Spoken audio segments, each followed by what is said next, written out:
しじゃ、不気味度を魅力じゃ。今回はセガサターンのクロックワークナイトペタルッチョの福袋をプレイしていくのじゃよ。実はサターンのゲームの動画は今までアップしていなかったので、記念すべき初サターンなのじゃ。本作は1995年12月15日にセガより発売されたセガサターン用タイトルじゃ。1994年12月9日に発売されたクロックワークナイトペタルッチョの大冒険上巻と、1995年7月28日に発売されたクロックワークナイトペタルッチョの大冒険下巻を一つにまとめて追加要素を加えたのがこの福袋となっている。もともとは一つで発売される予定が、セガサターン発売初期のタイトル不足を補うため、上下巻に分けて発売されたと言われているのじゃ。ジャンルとしては横スクロール形式のアクションゲームじゃな。ソニックに続くセガの顔となるキャラクターを生み出すべく非常に丁寧に作られているのじゃが、残念ながら大きなブームにはならなかった不遇の作品じゃ。今回はこのクロックワークナイト福袋バージョンをメインに通しでプレイしていくのじゃよ。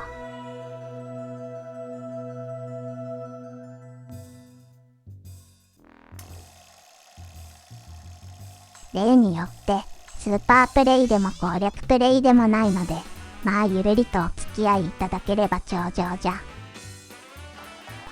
ネタバレもありなので、未プレイの人はそのつもりでな。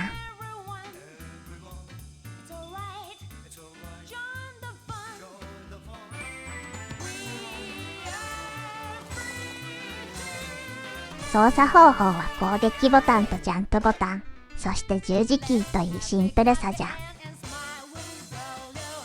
左右いずれかを連続で入力することでダッシュやダッシュジャンプが可能。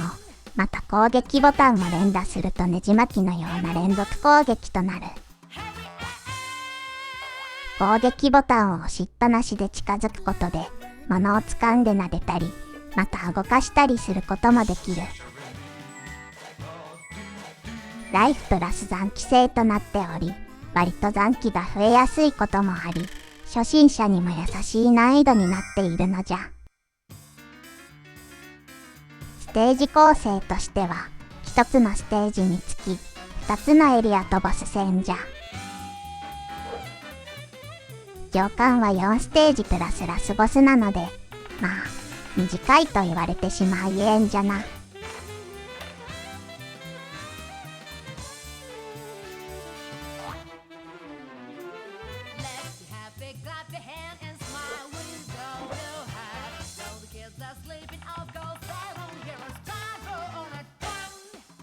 舞台はとある家の子供部屋。この子供部屋の仕掛け時計のオルゴール人形チェルシーは不思議な力を持っていて、夜の12時に彼女が歌い出すと、おもちゃたちは命をもって自由に動くことができるのじゃ。ゼンマイ仕掛けの人形であるドンガラド・ペタルッチョ3世はライバルであるジンジャーの前で、今日こそ憧れのチェルシーにいいところを見せようと張り切っていた。すると突然、何者かにチェルシーがさらわれてしまう。夜明けまでにチェルシーが仕掛け時計に戻らないと、おもちゃたちは二度と動けなくなってしまうのじゃ。ドンガラとジンジャーはチェルシーを助けるために旅立つというストーリーじゃ。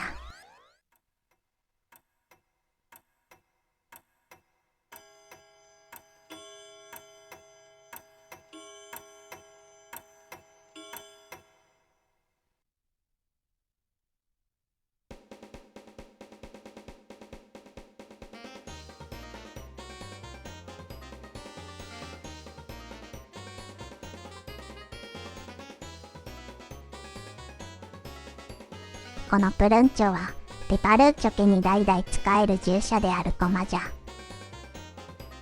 今はトンガラの従者としていろいろとアドバイスをしてくれるのじゃ。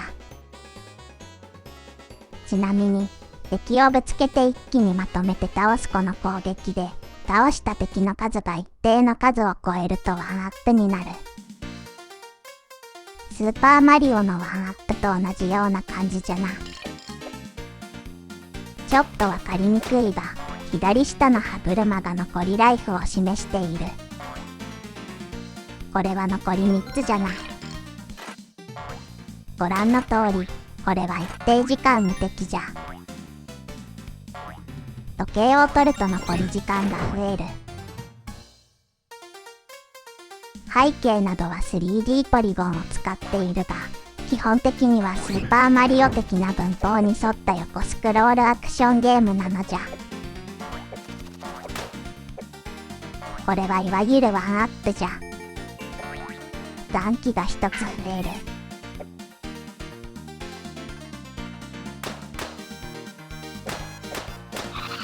ここはさっきの敵をうまく投げると連続攻撃でワンアップが狙えるところじゃな。そしてこのゲームの特徴としておもちゃ箱さながらにあちこちに隠しルートがあり、それを探すのも楽しみ方の一つじゃ。空中を戻ったところに隠しルートの入り口があるのじゃ。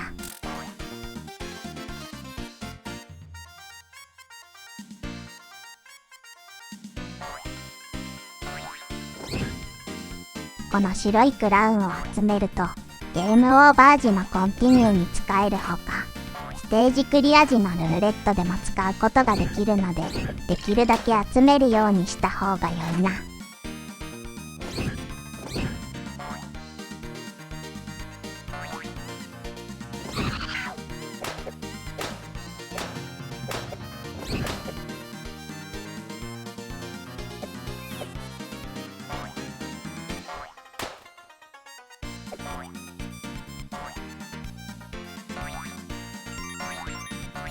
ねじ巻きを取ると回復することができる。銅のネジだと1つ回復じゃな。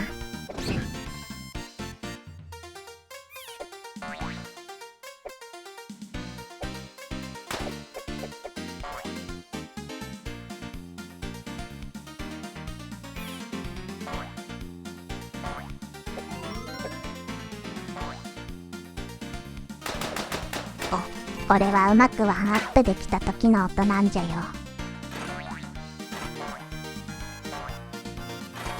ちなみにこの襲ってくる敵はもともとは仲間のおもちゃなんじゃが、先ほどのムービーでもあったように謎の光によって凶暴化してしまっているらしいのじゃ。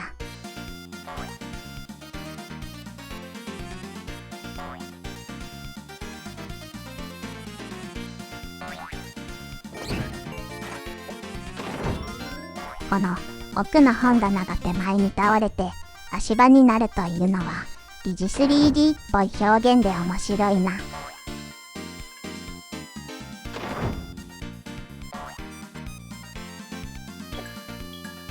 最後のゴールは上のボードの消えているアルファベットと同じ床の文字を踏むとボーナスがもらえるのじゃ。狙って踏むのはかなり難しいんじゃよ。ではエリア2に向かうのじゃ。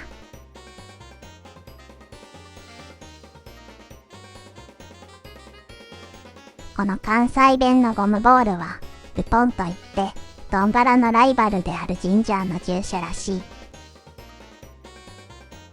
そんなに仲が良い関係ではないと思うのじゃが、結構ヒントをくれる良いやつなのじゃ。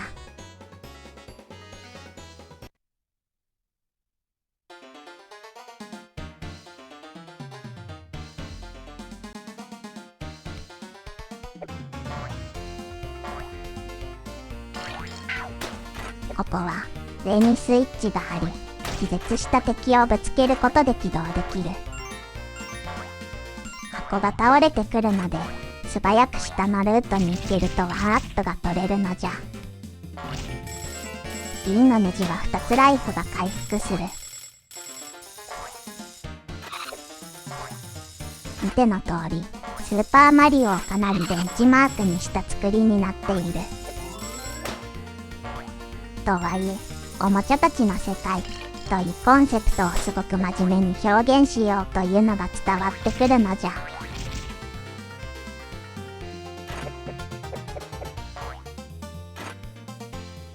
このエリアは先ほどのルポンのアドバイスが生きてくる。左側の OK の壁が押して動かせるのじゃ。そしてここにも OK の壁がある。今度は押すのではなく引くことで隠しルートに行けるのじゃ。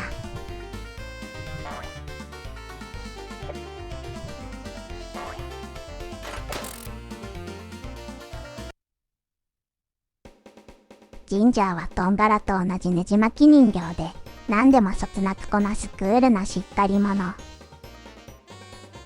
同じくチェルシーに憧れているいわばライバルなのじゃが、隠しルートを通るとボス戦に回復用のネジを置いてくれるなど、実はただのいいやつなのじゃ。ライバルキャラならステージ中に邪魔をしてくるギミックとかがあったらより印象が強かったかもしれないのじゃ。というわけでステージ1のボス戦じゃ。このパズールというのは合わせパズルでジンジャーの師匠らしいのじゃ。ボス戦のヒントを教えてくれるのじゃ。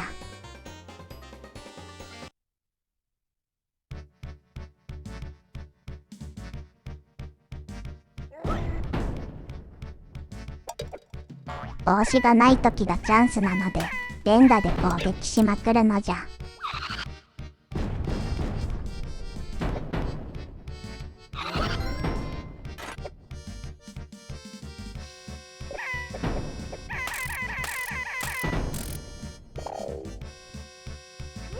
ある程度ダメージを与えると今度は頭だけになって襲ってくる。なんかシュールで怖いのじゃよ。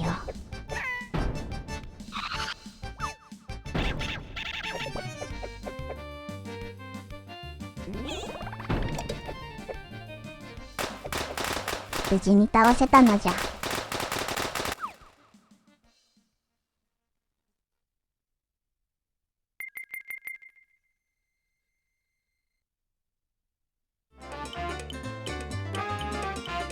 ステージ1はベティの部屋だったので別の部屋に移動するのじゃよ。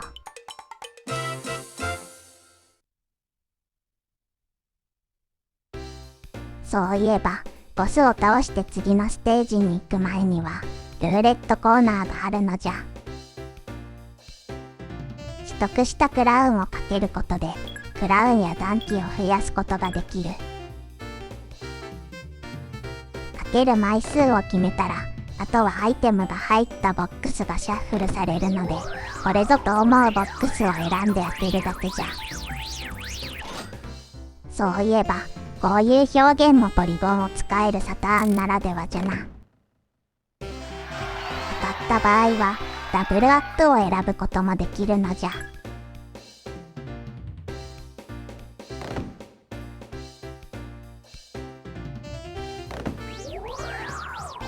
ルーレットを取り仕切るソルティアは防水の瓶で鼻っ柱が高くわがままだが、実はトンバラに好意を抱いているらしい。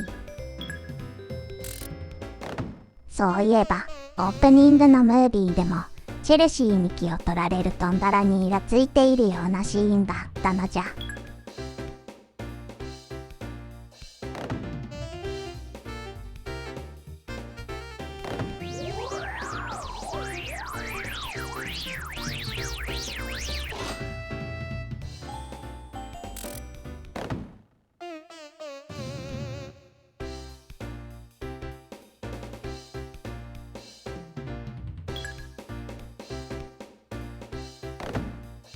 こうやって見ると本当にマリオファミリー並みにすごく丁寧にキャラクターや世界観が作られていて好感が持てるのじゃよ。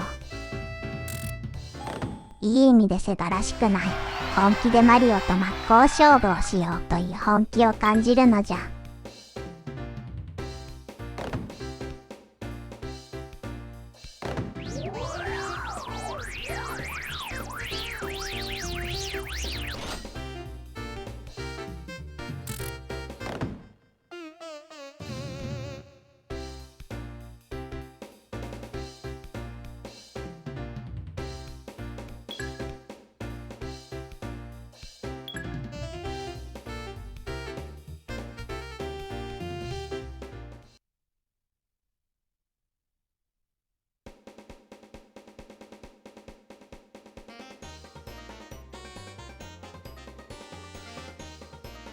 さて、ステージにはケビンの部屋じゃ。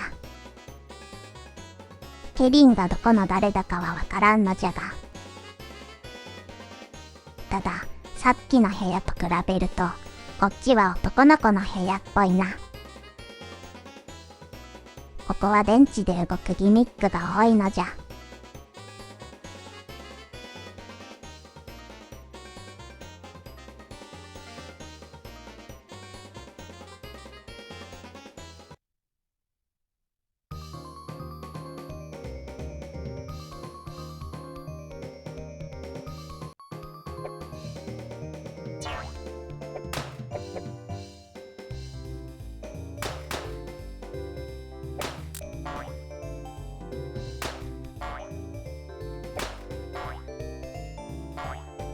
割とガンガン残機が増えていくので、お子様でも安心の難易度じゃな。この辺りもいい意味でセガっぽくないのじゃ。さて、このステージは電池を入れることで動くギミックがいくつかあるのじゃが、一つがこのクレーンじゃ。電池をセットして、さらにスイッチを押すことで邪魔な障害物を移動して、新たなルートを開いてくれる。この画面の奥から敵が飛んでくるというのは奥行き感があってわしは好きじゃよ。ここのスイッチを押すとクレーンが動いて下へのルートができるのじゃが、しゃがんで避けるのを忘れずにな。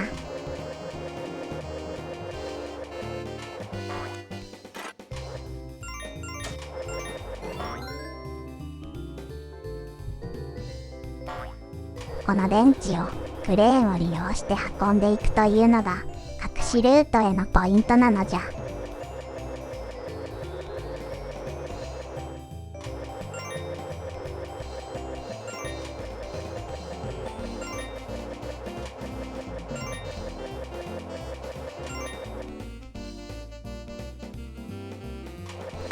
電池を移動するのが間に合わなかったのじゃ。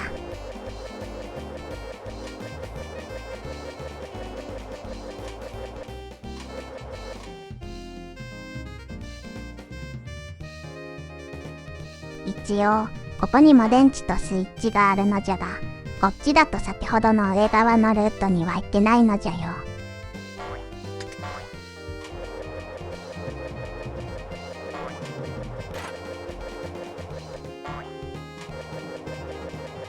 仕方がないのでもう一度やり直しじゃ。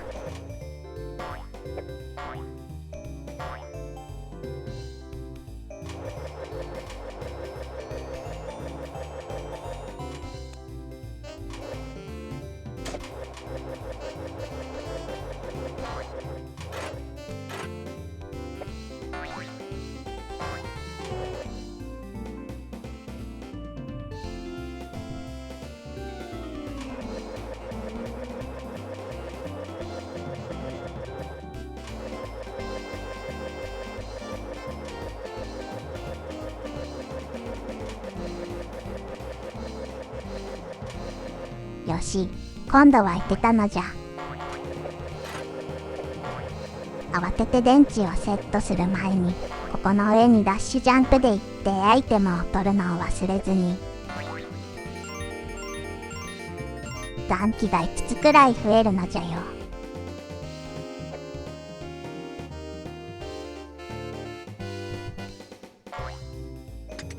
この機関車はなんだかワクワクするので、わしは大好きなギミックじゃ。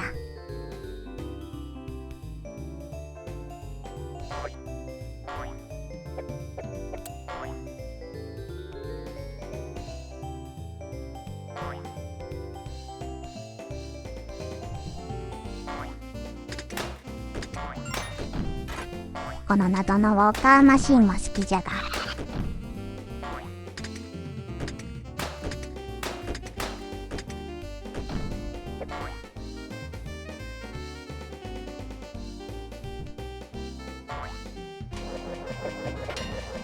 ここで落ちてくる金のネジを取るとライフゲージが1つ増えるのじゃ。そしてこの盾を持った敵は何度か攻撃すると防御耐性になるので、その時に足元を狙って倒すのじゃ。まあ、無視して先に進んでしまうというのもありじゃが、金のネジだけは取り忘れないようにな。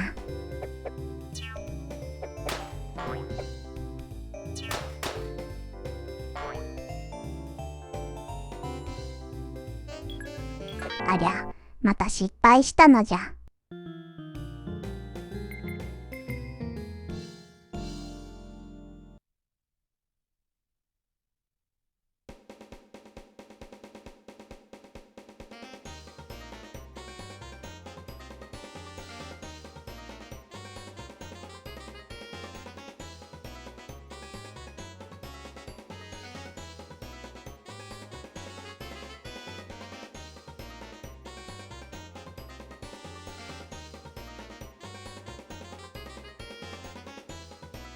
ルポンはまた隠しルートへのヒントを教えてくれるのじゃよ。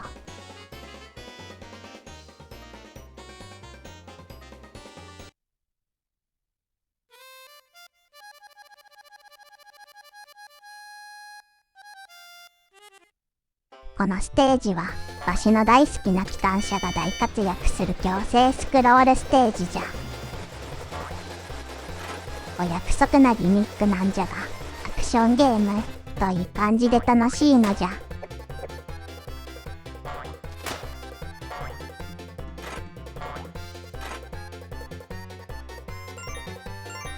さて、実はここで機関車は上下2つのルートに分岐する。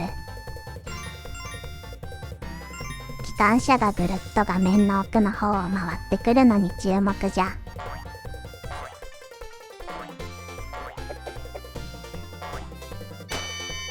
ここはどちらでも良いのじゃが、例のルートで行ってみるのじゃ。落ちると場所が悪い場合はそのまま死ぬので気をつけてな。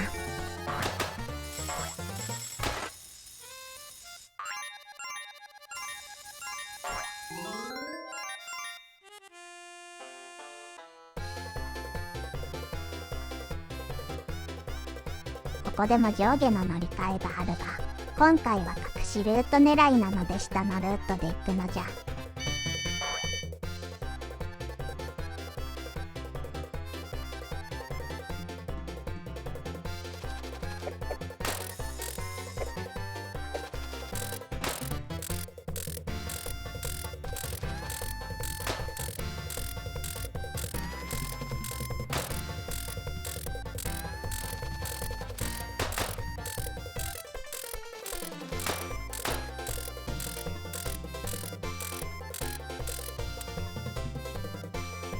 これがルポンが言っていた掃除機じゃな。吸い込まれて隠しゴールじゃ。そして今回もジンジャーがボス戦の部屋に銅のネジを置いていってくれるのじゃよ。これが隠しゴールのボーナスじゃな。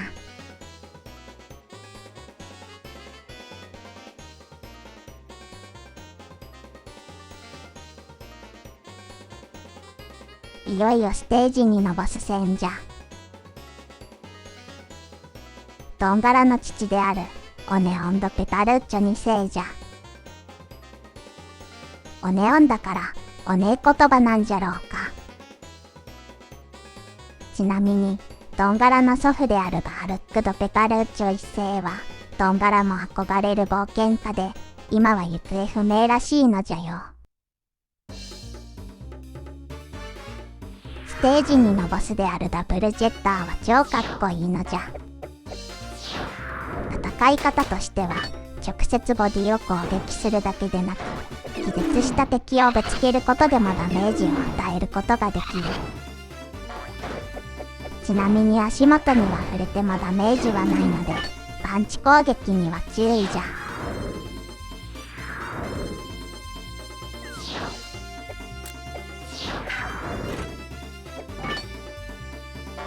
この変形がかっこいいんじゃよな。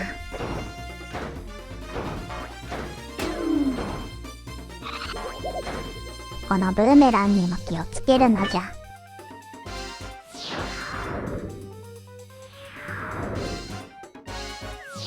セブンフォース並みに5段変形とかしたらさらに嬉しかったのじゃが。